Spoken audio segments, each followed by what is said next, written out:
everyone, and welcome to another episode of From My Man Cave. As always, I'm Carsillo, here to provide you with a look back on the week of sports from my sometimes unique point of view.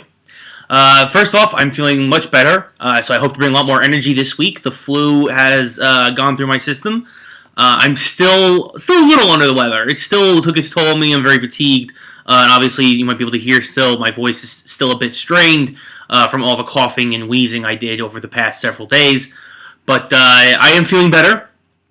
Tried to make some new graphics for you today, and failed horribly.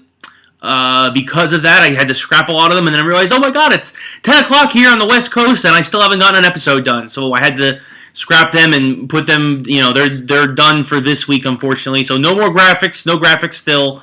But I hope to, it's a lot harder work than you might think to try and do something of decent quality on YouTube. So I hope that by next week to have something ready for you that'll be a little more spit and polish, we'll say.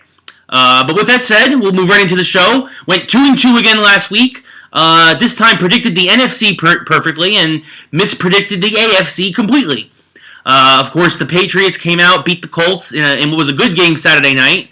It's just that Andrew Luck and the Colts fell behind early, again, as has been their wont to do this year, and they couldn't overcome it this time. Excuse me. The closest they got, it was 29-22 in the second half, and then another turnover by Andrew Luck. He had 3 interceptions again, 6 interceptions in 2 playoff games. You can't win like that. And the Patriots, Garrett Blount, the guy is just coming on. He's a workhorse. He is the New England version of Beast Mode. Had another great game. Really come on the last couple of games of the regular season for them, and really in that first game of the playoffs. So I'm going to stick by my AFC prediction.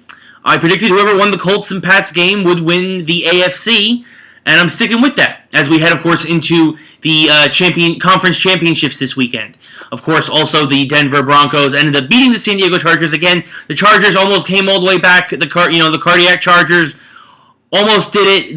They spotted the Broncos too many points early, though, and at the end of the day, there just wasn't enough time and not enough possessions left for Phillip Rivers and the Chargers to come back against the Broncos, who utterly dominated probably the first 2.5 quarters of the game. But still at the half, it was only 14-0. So you give the Chargers defense a lot of credit, and the Chargers, the Broncos, their offense, they still lack balance, and the Chargers were able to put a lot of guys in the box. And no, Sean Moreno had a good day, but he didn't have a great day. With that all said, Patriots heading to Denver. I do not think Denver's home field advantage is as much as some other people might think. I think the Patriots right now, even with their receiver core and tight end situation being in shambles, I think they are a more complete team than the Denver Broncos. They have a better defense, which proved that against the Colts. Guys like Collins and Aqib Talib really stepped up. And if they can do that again, I think that their defense, and both stopping the run and defending the pass, will be enough to frustrate the Broncos. And I think that also you still have Tom Brady at the helm on the offensive side. Like I said, Blount has the running game, they have a 3 running back system that works. Vereen catches passes out of the backfield, and Blount is just the bruiser. And honestly, they have some backs that can really run the ball. And I think that at the end of the day, Denver still doesn't have a defense, at least not a good enough one, to stop the Patriot offense. And so I think Tom Brady will set his record and go to his 6th Super Bowl in his career. Meanwhile, on the NFC side, everything that I predicted actually happened. The Saints could not handle the weather in Seattle. They could not handle the crowd. They could not handle, quite simply, Marshawn Lynch. Beast Mode did what he always does. Russell Wilson actually had a very bad game if you look at his stats. He managed the game as you would like to do in the playoffs, and let his running backs handle it, a lot of the workload, and the defense came up huge. Drew Brees looked flustered the whole day, and of course the inclement weather played a factor. Several balls seemed to sail on him, slip through receivers' fingers. And Seattle won a close game, a game that actually I thought was a little bit closer than I thought it would be, but still a 23-15 win. And then again, over in Carolina, as I expected, Carolina did not. The lack of playoff experience came through. San Francisco's been here before. They've done it all before. There's a lot of experience on that team. And also Michael Crabtree and Vernon Davis, who were not in the first game against Carolina in the regular season that they lost 10-9, stepped up and had decent days. Vernon Davis only had the one catch for a touchdown, but it was still a catch for a touchdown. And, of course, Michael Crabtree put up some big numbers, had I believe, over 100 yards receiving, or at least close to it. And then Colin Kaepernick with his legs, he does it again. I mean, I know Cam Newton, towards the end, he tried to force some balls in there, and he just couldn't he couldn't carry the team by himself. But I think look for Carolina, especially with a good draft, pick up another receiver, another running back, somebody who can really be dynamic out of the backfield to help take the pressure off Cam Newton. And I think the defense has already shown that they can handle their side of things. I think Carolina could be a force to be reckoned with for the next couple of years in the NFC. But they were not a force to be reckoned with in that game. And the experience of the San Francisco 49ers led them over Carolina and now leads them into Seattle.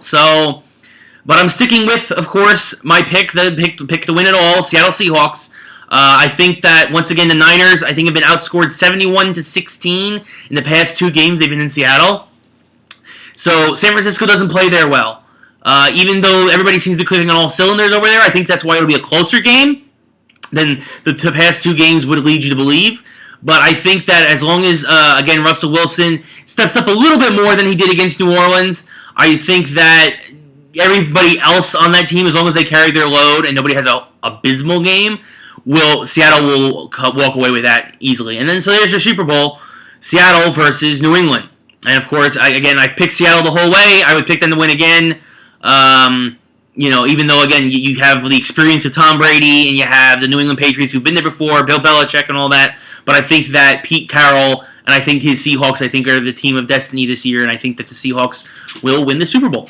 So, a little bit of a shorter episode. If you hear some scuttering in the background, that's my girlfriend's cat is here and, well, acting like a cat, playing with her toys and whatnot, and causing a little bit of a ruckus.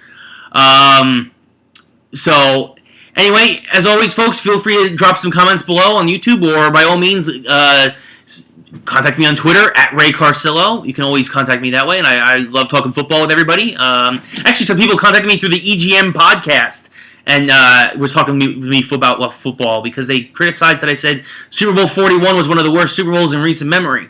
I stand by that statement, and that's the God honest truth. It was a bad Super Bowl. It was in the rain, in the muck, and Rex Grossman's Bears. Sorry, it's just the truth. Anyway, so contact me however you can. I'm more than always willing to talk about football, talk about other sports, of course, as we get away from the NFL playoffs later in the year. But until then, as always, I'm Ray Carsillo, and thanks for watching.